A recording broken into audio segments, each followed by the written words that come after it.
Halo teman-teman semuanya, apa kabar? Semoga senantiasa teman-teman dalam keadaan sehat selalu ya, dimanapun teman-teman berada.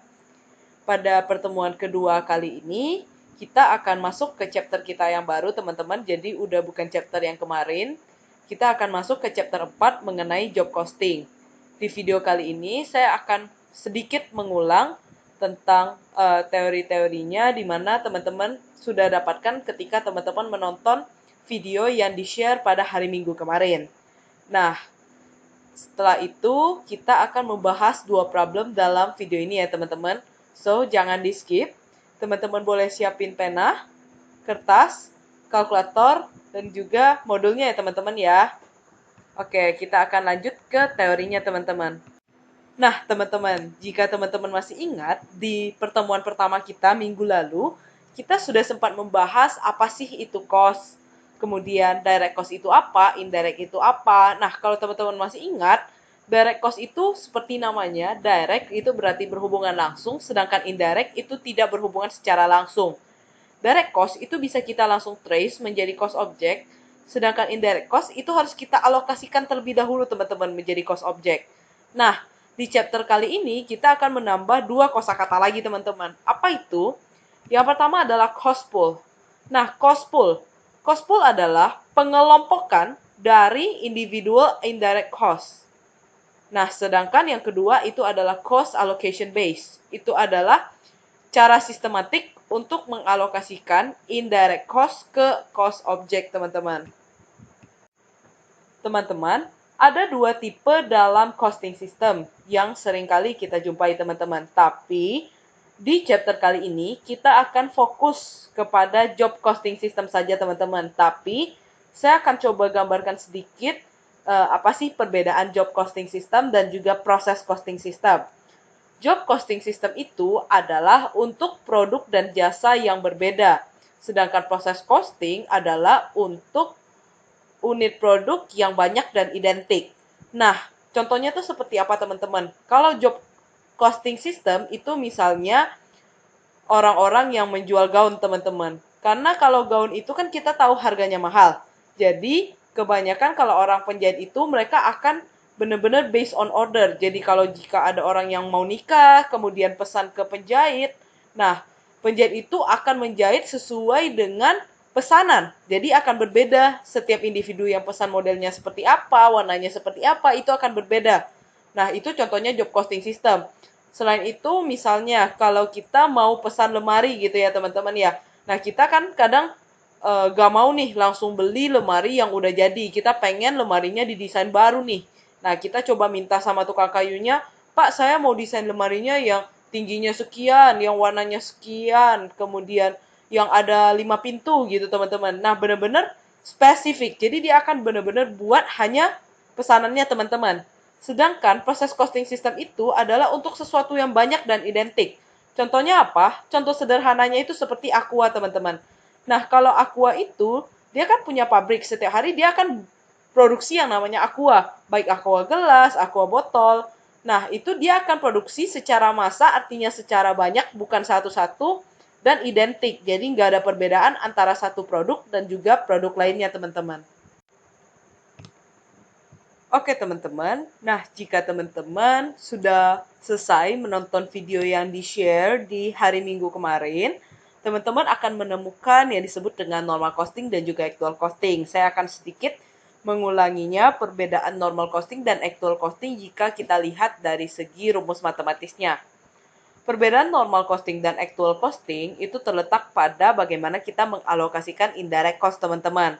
Nah, jika kita menggunakan actual costing, indirect cost akan dialokasikan dengan cara mengkalikan actual indirect cost rates, kita kalikan dengan actual quantities of cost allocation basis. Nah, sedangkan kalau kita menggunakan normal costing, kita akan mengalihkan budgeted indirect cost rate, kita kalikan dengan actual quantities of cost allocation base, teman-teman. Untuk direct cost, itu akan sama matematisnya antara actual dan juga normal costing. Actual itu adalah kita mengkalikan actual direct cost rate, kita kalikan dengan actual quantities of direct cost input, begitu pula dengan normal costing. Nah, untuk mengalokasikan indirect cost dalam normal costing dibutuhkan budgeted indirect cost rate. di mana rumusnya adalah budgeted annual indirect cost kita bagi dengan budgeted annual quantity of the cost allocation base. Oke teman-teman, selanjutnya kita akan membahas mengenai jurnal-jurnal apa yang kita akan pakai untuk job costing ini. Yang pertama itu adalah jurnal pembelian direct material dan juga indirect material, di mana di debit adalah material control, di kredit itu cash ataupun accounts payable. Yang kedua adalah menggunakan bahan baku tersebut, di mana kita akan ngejurnal di debit work in process control, itu untuk direct material, di debit MOH control itu untuk indirect material, dan di kredit material control. Nah, ini opsional apakah teman-teman mau digabungkan atau dijadikan terpisah, WIP pada material atau MOH pada material, itu boleh ya teman-teman ya. Nah, yang ketiga adalah jurnal penggunaan tenaga kerja, di mana jika direct labor kita akan masukkan ke dalam akun work in process control di debit, jika indirect labor kita masukkan ke dalam akun MOH control di debit. Dan di kreditnya adalah cash atau salaries and wages payable. Yang keempat adalah alokasi MOH, di mana di debit kita akan masukkan ke dalam akun work in process control, di kredit kita akan masukkan ke dalam akun MOH allocated. Nah, yang kelima adalah kita mencatat MOH control, di mana di debit kita akan catat MOH control, di kredit kita akan catat accumulated depreciation, dan juga di kredit kita akan catat cash. Jurnal keenam adalah jurnal finished good atau cost of goods manufacture, di mana di debit kita akan masukkan ke dalam akun finished goods control, dan juga di kredit kita akan masukkan ke akun work in process control. Nah, yang ketujuh adalah jurnal untuk cost of goods sold atau COGS, di mana di debit adalah cost of goods sold, di kredit adalah finished goods control. Nah, yang kedelapan itu adalah jurnal penjualan, di debit itu cash atau accounts receivable, di kredit itu ada sales revenue. Yang kesembilan adalah kita akan mencatat semua expense yang ada di income statement. Di debit itu boleh nama-nama expense-nya, teman-teman. Di kredit adalah cash, atau kalau misalnya yang expense adalah depreciation, kita boleh masukkan ke dalam, bukan boleh, tapi kita masukkan ke dalam accumulated depreciation. Yang ke-10 adalah kita membuat jurnal write-off, di mana di debit kita akan tulis akun MOH allocated dan di kredit kita akan tulis MOH control, teman-teman. Di mana write-off ini gunanya adalah untuk membandingkan antara MOH allocated dan juga MOH control. Nah, teman-teman, selanjutnya kita akan bahas problem 2 dan problem 4 yang ada di modul lab akuntansi manajemen teman-teman semuanya ya. Nah, sekarang teman-teman boleh siap-siap dulu, yuk kita mulai bahas. Nah, teman-teman, kita akan mulai dulu dari problem 2 ya, teman-teman. Nah, kita coba baca bareng-bareng dulu. Gamaliel Company use normal costing. Nah, normal costing ya, teman-teman, bukan job costing. It allocates manufacturing overhead costs using a budgeted rate per machine hour. The following data are available for 2021. Budgeted manufacturing overhead cost sebesar 4.200.000, budgeted machine hours sebesar 175.000, actual manufacturing overhead cost sebesar 4.050.000 dan actual machine hours sebesar 170.000. Nah, teman-teman masih ingat ya apa bedanya budgeted dan actual? Kalau budgeted ini yang dianggarkan oleh perusahaan. Nah, belum tentu yang dianggarkan atau setiap yang dianggarkan oleh perusahaan itu pada akhirnya akan terrealisasi semuanya. Jadi belum tentu ya teman-teman apa yang dianggarkan dengan yang aktual. Jadi sama kalau teman-teman misalnya lagi ngurus acara nih, tolong dong buat budgetingnya. Nah, itu yang teman-teman anggarin nih kira-kira, oh saya bakal sewa tenda sekian, akan sekian. Nah, sekian teman-teman ketika teman-teman melakukan budgeting, yaitu namanya budgeted. Tapi nanti nih setelah teman-teman udah selesai acara, terus teman-teman disuruh buat, coba dong buat LPJ-nya, laporan pertanggungjawabannya. Nah, di situ teman-teman bakal tulis yang benar-benar terjadi. Misalnya sewa tenda teman-teman anggarin, oh 1 juta cukup nih.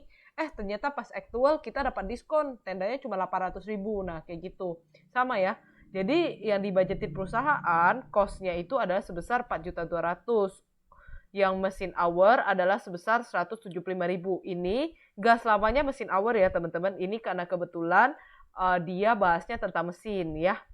Bisa juga mungkin bukan mesin aja, misalnya dalam direct labor hour atau lain sebagainya. Jadi base-nya itu terserah sama perusahaan dan terserah asumsi soal ya. Kalau ini actual-nya yang terjadi berapa dan actual mesin hour. Nah, teman-teman, kalau teman-teman lihat di sini ada 3 soal ya. Yang pertama, calculate the budgeted manufacturing overhead rate. Yang kedua, calculated the manufacturing overhead allocated during 2021 dan calculate the amount of under or over allocation. Nah, teman-teman, di sini kita akan ikutin apa yang diminta oleh soalnya terlebih dahulu ya, teman-teman. Yang pertama adalah kita diminta untuk menghitung berapa nih budgeted manufacturing overhead rate-nya. Nah, teman-teman, untuk menghitung budgeted manufacturing overhead rate-nya adalah caranya kita akan membagi budgeted manufacturing overhead cost dengan budgeted machine hours. Sekali lagi, untuk menghitung budgeted rate atau budgeted MOH rate, ya saya singkat MOH aja ya, itu singkatan dari manufacturing overhead. Jadi untuk menghitung budgeted MOH rate, ya itu teman-teman dengan membagi budgeted MOH cost dengan budgeted machine hour. Nah, jadi rumusnya itu adalah budgeted manufacturing overhead cost teman-teman bagi dengan budgeted machine hour. Angkanya berapa? Angkanya adalah untuk budgeted manufacturing overhead cost yaitu sebesar $4.200.000. Nah, sedangkan untuk budgeted machine hour adalah 175.000. Nah, makanya kita dapat budgeted manufacturing overhead-nya adalah sebesar 24. Didapat dari 4.200.000 teman-teman bagi dengan 175.000. Lalu yang kedua adalah kita disuruh untuk menghitung berapa nih MOH yang teralokasi. Karena at the end kita akan bandingkan yang kita alokasikan dengan yang benar-benar terjadi itu seperti apa. Apakah over allocated atau under allocated. Nah, kita harus cari dulu berapa yang kita alokasikan teman-teman. Nah, di soal dikatakan bahwa Gamaliel Company uses normal costing. It allocate manufacturing overhead cost using a budgeted rate per machine hour. Nah, teman-teman, kalau teman-teman ingat tentang normal costing. Nah, tentang normal costing, ketika kita mau hitung ya untuk cost-nya, berarti caranya adalah kita hitung budgeted indirect cost rates dikali dengan actual quantities of cost allocation base. Sekali lagi, ketika kita mau mengalokasikan indirect cost atau di sini manufacturing overhead, yang kita kalikan adalah budgeted indirect cost dikali dengan actual quantities ya. Jadi budgeted indirect cost rate dikali actual quantities ya, teman-teman. Di sini budgeted manufacturing overhead rate-nya itu udah kita cari di soal nomor 1. Lalu teman-teman jangan salah, yang teman-teman kalikan adalah actual machine hour, bukan lagi budgeted machine hour karena kita menggunakan normal costing ya. Nah, normal costing udah kita bahas di PPT ya teman-teman ya. Jadi ketika kita mau menggunakan normal costing ini, kita budgeted rate-nya kali dengan actual quantities. Nah, budgeted MOH rate-nya 24. Dia dapat dari soal nomor 1. Ya, lalu untuk yang actual machine hour, nah actual machine hour-nya teman-teman ambil dari sini nih 170.000. 170.000.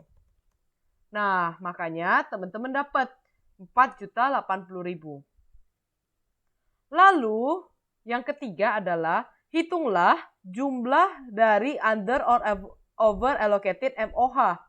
Nah, pada saat soal nomor 3, teman-teman disuruh bandingkan apakah alokasi yang kita alokasikan MOH-nya dengan yang benar-benar terjadi itu apakah kita over allocated atau kita under allocated. Jadi kita akan compare atau kita akan bandingkan ya manufacturing overhead yang kita alokasikan dengan yang sebenarnya terjadi.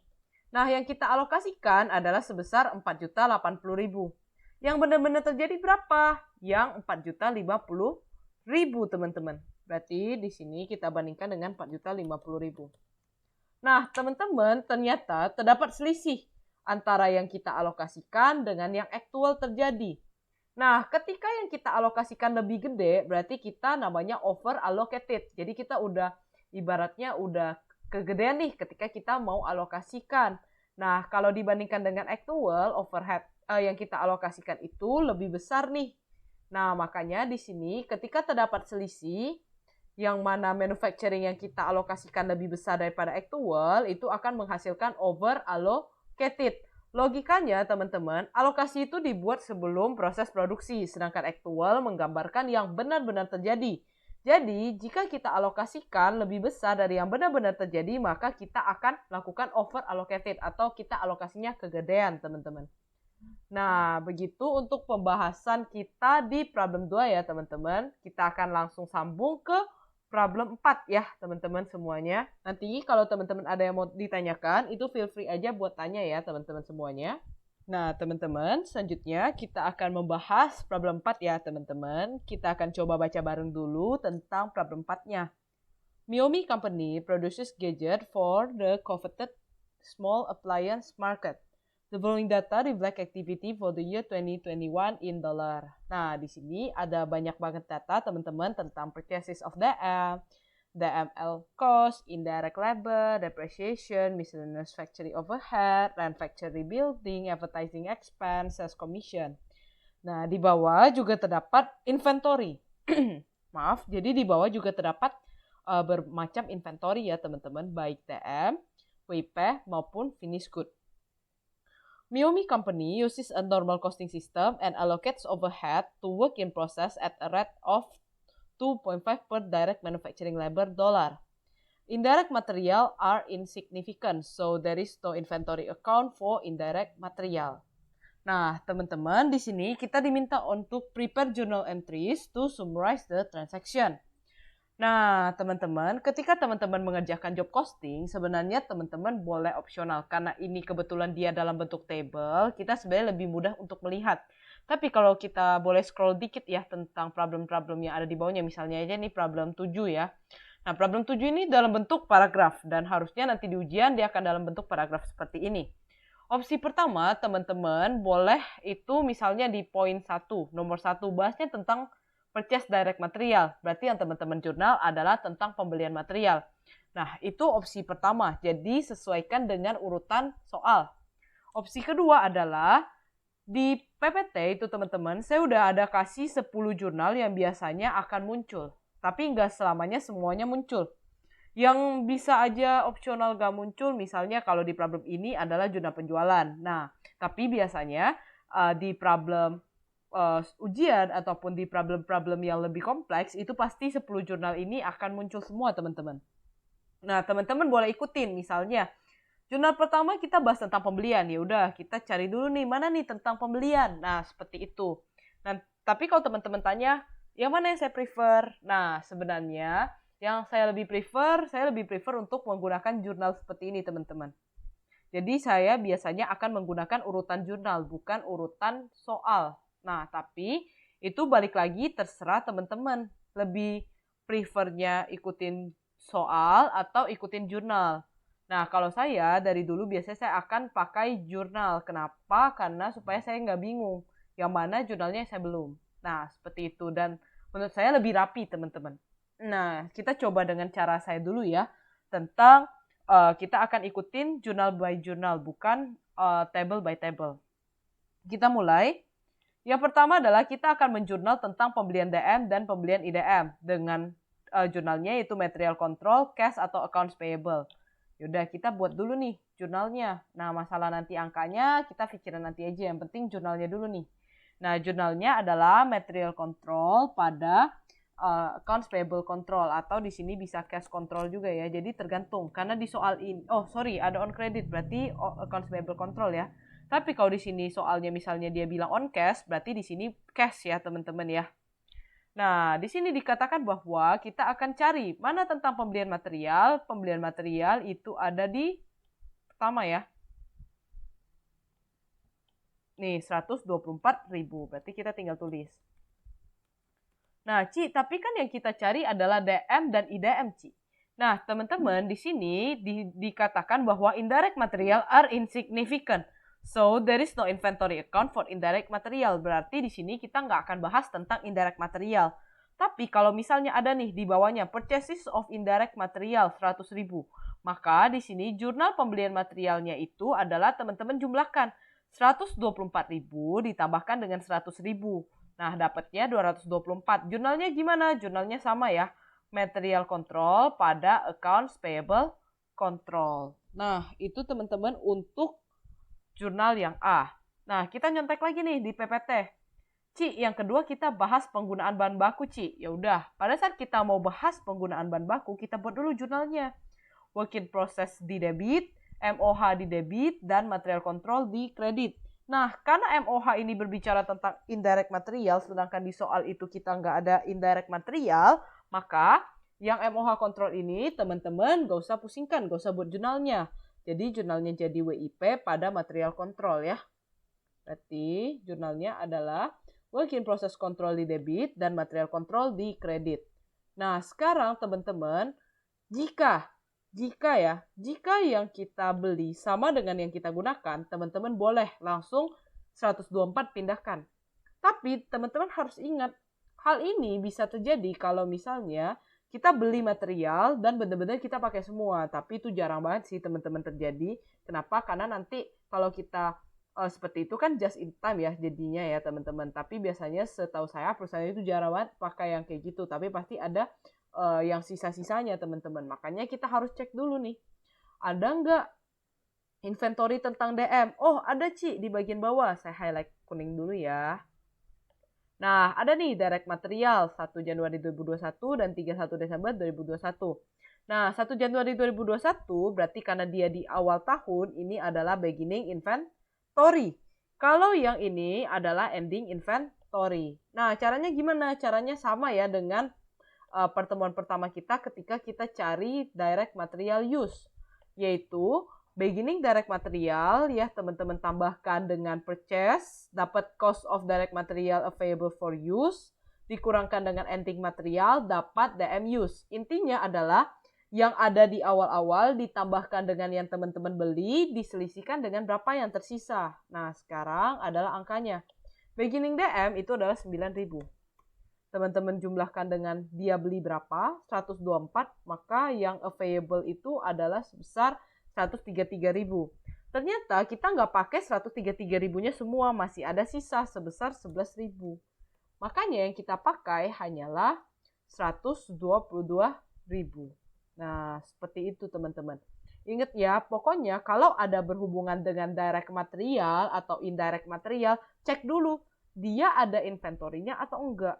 Nah, seperti itu ya teman-teman ya. Kalau misalnya ada, teman-teman harus pertimbangkan. Ditambahkan dengan beginning, dikurangkan dengan ending. Begitu juga untuk WIP dan finish good. Nah, coba kita lihat lagi. Jurnal ketiga adalah kita membahas tentang penggunaan tenaga kerja. Nah, teman-teman kalau perhatikan, kalau misalnya dia direct, itu pasti ke WIP control. Kalau misalnya dia indirect, ke MOH control. Perbedaan antara penggunaan bahan baku dan tenaga kerja hanya pada kreditnya ya. Kalau misalnya di sini material control, ya kalau misalnya di jurnal nomor 3 itu adalah salaries and wages payable atau cash ya. Nah, teman-teman kita coba buat dulu jurnalnya ya. Nah, di sini bukan cash ya, tapi payable karena kita dalam bentuk kredit. Nah, teman-teman coba perhatikan lagi tabelnya. Di sini kita cuma ada DL atau ada IDL juga. Oh, ternyata ada dua-duanya, Ci. Kita ada direct labor, ada indirect labor. Makanya muncul WIP di debit untuk mencatat direct labor dan MOH control di debit untuk mencatat indirect labor. Berarti di sini kita ambil direct labor 80.000, indirect labor itu 54.500. Untuk salaries ataupun gajinya, teman-teman jumlahkan. 80.000 ditambahkan dengan 54.500. Dapat salaries and wages payable-nya adalah 134.500. Kalau di sini asumsinya cash, teman-teman, ini bukan salaries wages payable tapi cash ya. Jadi tergantung soal. Ini karena kebetulan asumsi soalnya adalah kredit ya. Nah, kita udah kelar nih. Kita coba ngintip lagi ya. Nomor 4 adalah kita mencatat alokasi MOH. Nah, teman-teman, Ketika kita melakukan alokasi MOH, itu jurnalnya adalah WIP control pada MOH allocated. Ya, berarti debitnya adalah WIP control, kreditnya adalah MOH allocated. MOH, manufacturing overhead, itu dialokasikan perusahaan, itu tergantung perusahaannya mau alokasi pakai apa. Biasanya bisa dihitung per direct labor hour, bisa mesin hour, jadi base-nya itu tergantung perusahaan. Perusahaan itu mau didasarkan pada apa pada saat dia mengalokasikan. Di soal dikatakan bahwa Miomi Company uses normal costing system and allocates overhead to work in process at a rate 2.5 per direct manufacturing labor dollar. Nah, di sini dikatakan bahwa Miyomiko itu mengalokasikannya adalah 2,5 dolar per DML dolar. Nah, berarti cara carinya adalah 2,5 teman-teman kalikan dengan 80.000. Nah, dapat dari mana, Ci? Nah, di sini dikatakan 2,5 ya, berarti udah fix. Kita pasti pakai rate-nya 2,5. Terus dia bilang per direct manufacturing labor dolar. Berarti dolar ya, berarti dalam duit. Dalam duitnya ada 80.000. Tapi kalau misalnya di sini dia bilang dalam hour, berarti di soal harus diketahui direct labor hour-nya itu, direct labor-nya itu bekerja berapa lama. Nah, seperti itu, dapat 200.000. Lalu yang kelima kita nyontek lagi teman-teman, MOH Control. Nah, MOH Control ini adalah jurnal yang kita gunakan untuk melakukan pencatatan terkait seluruh pengeluaran-pengeluaran yaitu pabrik dan juga atau plant. Nah, biasanya itu adalah kita jurnalnya MOH Control di debit. Nah, di kredit itu accumulated depreciation ataupun accrued expense ya, karena kita adalah kredit. Nah, benar, on credit ya. Nah, teman-teman, cara carinya mana? Nah, kita mulai dulu ya teman-teman dari poin nomor 4. Di sini dikatakan depreciation of factory equipment. Nah, depreciation of factory, karena kita bahas tentang factory, itu pasti kita akan jurnal di MOH control. Karena depresiasi, teman-teman, maka kita debitnya MOH control, kreditnya itu kita langsung masukkan ke dalam accumulated depreciation. Nah, kenapa bukan cash? Karena ingat ya, depresiasi itu kita tidak mengeluarkan cash. So, kita akan masukkan ke accumulated. Jadi, sebenarnya kalau jurnal di AD, teman-teman ketika catat depresiasi itu kan depreciation expense pada accumulated. Nah, tapi kalau ini berhubungan dengan pabrik, nah di Akmen itu kita tulisnya MOH control pada accumulated depreciation. Nah, di sini saya tulis dulu ya, 30.000. Kita masuk lagi. Depreciation office equipment. Office berhubungan dengan kantor. Ini tidak berhubungan dengan pabrik, berarti kita skip dulu ya. Nanti di akhir kita ada mencatat expense di income statement. Lalu Lalu yang poin ke-6. Maintenance factory equipment. Nah, kita bahas tentang maintenance. Nah, ketika kita melakukan maintenance, itu kita lihat maintenance-nya di mana? Oh, di factory. Berarti kita harus masuk di jurnal ini. Yang mana? Maintenance itu tidak berhubungan dengan depresiasi. Makanya teman-teman boleh langsung lempar aja ke accrued expense. Kita lihat lagi. Oh, ada lagi, Ci. Miscellaneous factory overhead. Ada beban lain-lain nih terkait factory. Nah, karena dia terkait factory, teman-teman harus masukkan ke jurnal yang nomor 5 ini. Nah, karena dia adalah miscellaneous, lain-lain, tidak berhubungan dengan depresiasi, lempar lagi ke accrued expense. Masuk lagi, rent, sewa, factory building. Kita bahas tentang factory, maka kita akan masukkan lagi dia ke yang poin E ya, jurnal MOH control. Karena dia tidak berhubungan dengan depresiasi, lempar lagi dia ke accrued expense. Nah, seperti itu teman-teman. 70.000 ditambah 20.000 ditambah 9.500. Nah, kita masuk lagi. Advertising expense. Ini tidak berhubungan dengan pabrik, berarti skip dulu. Sales commission juga tidak berhubungan dengan pabrik, berarti kita skip dulu. Udah selesai nih. Expense-nya, maka MOH controlnya teman-teman tinggal jumlahkan. Nah, caranya saya ada attach di bagian bawah ya. Jadi, accumulated depreciation di sini itu akan melakukan pencatatan terhadap depresiasi equipment atau peralatan pabrik. Lalu accrued expense itu biasanya akun lempar ya, dilempar selain yang berhubungan dengan depresiasi yang terdiri dari maintenance, miscellaneous, rent. Nah, kita udah kelar teman-teman untuk jurnal nomor 5. Kita masuk ke jurnal nomor 6, yaitu kita mencatat yang namanya finished good atau cost of goods manufacture. Teman-teman, kalau teman-teman masih ingat ya di pertemuan pertama kita bahas cost of goods manufacture kan. Nah, pada saat kita udah tambahkan DM, DL, MOH, teman-teman ada jumlahkan lagi dengan beginning WIP dan kurangkan dengan ending WIP. Nah, sama. Di sini kita akan melakukan pencatatan seperti itu juga. Untuk mendapatkan finish good, ya kita akan kreditkan dulu WIP control. Nah, WIP control ini berapa? Ini yang harus kita cari. Cara carinya gimana? Cara carinya adalah, teman-teman, beginning work in process inventory, yaitu sebesar 6.000, ditambahkan dengan work in process yang ada di jurnal, lalu diselisihkan dengan ending WIP. Nah, teman-teman, kita tinggal masukin. Beginning WIP-nya berapa? 6.000. 6.000. Nah, saya coba maximize ya. Nah, beginning WIP-nya ada 6.000. Ini dapat dari mana? Dapat dari soal. Lalu, work in process in journal, teman-teman, caranya saya hapus dulu aja deh ya. Nah, caranya adalah teman-teman jumlahkan seluruh WIP yang ada di jurnal. WIP pertama, oh ada di sini nih, 122.000. Lalu WIP kedua ada 80.000. Lalu ada lagi nih tentang WIP. Oh ada nih WIP, berarti tambah 200.000. Dapat 402.000. Lalu teman-teman selisihkan dengan ending work in process, yaitu sebesar 21.000. Dapat cost of goods manufacture, yaitu sebesar 387.000 rupiah. Dollar. Nah, seperti itu ya teman-teman. Jadi teman-teman perhatikan dia ada beginning dan ending atau enggak. Kalau misalnya enggak ada, berarti teman-teman tinggal jumlahkan jurnal-jurnal yang ada WIP-nya. WIP-nya yang di debit ya teman-teman. Karena di sini ya ibaratnya kita net off ya. Net off dari WIP di debit kita pindahkan ke kredit. Nah, kita lanjut ke jurnal yang ke selanjutnya. Kita ngintip lagi ya. Habis COGM itu adalah jurnal untuk catat COGS. Nah, caranya jurnalnya adalah COGS pada finish good control. Nah, teman-teman logikanya teman-teman ini finish good. Di sini di net off. Tinggal ambil aja angkanya 387. Ups, itu bisa teman-teman lakukan kalau dia tidak ada beginning inventory-nya finish good dan ending inventory-nya finish good.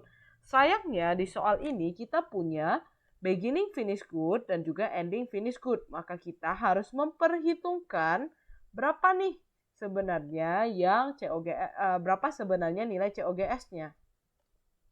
Nah, saya buka dulu caranya, yaitu teman-teman beginning finish good yang ada di soal 69.000 ditambahkan dengan finish good di jurnal F ya di sini 387.000 dikurang dengan ending finish good 24.000 dapat COGM-nya yaitu 430 COGM. COGS ya. COGS-nya yaitu 432.000. Nah, seperti itu teman-teman. Jadi, COGM dan COGS itu bisa sama kalau misalnya jika dan hanya jika finish good inventory-nya itu tidak ada. Tapi kalau misalnya ada, teman-teman, jangan lupa teman-teman untuk memperhatikan. Jangan lupa diperhitungkan juga ya, teman-teman. Nah, selanjutnya kita ngintip dulu. Jurnal selanjutnya adalah jurnal penjualan. Tapi kalau teman-teman baca, tidak ada yang membahas tentang penjualan. Jadi kita no entry aja ya, teman-teman ya. Nah, selanjutnya kita bahas jurnal selanjutnya, yaitu kita catat seluruh expense yang ada di income statement. Nah, expense yang ada di income statement itu biasanya berhubungan dengan yang namanya kantor ya atau office. Nah, cara carinya gimana? Teman-teman lihat di sini kita ada depreciation. Nah, depreciation kita catat depreciation office equipment.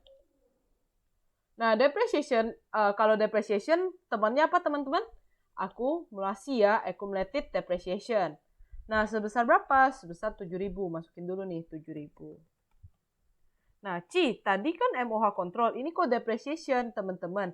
Tadi kenapa MOH control itu karena dia terjadinya di publik ya. Tapi kalau misalnya jurnal expense di income statement ya seperti biasa, seperti teman-teman jurnalin di AD gitu ya.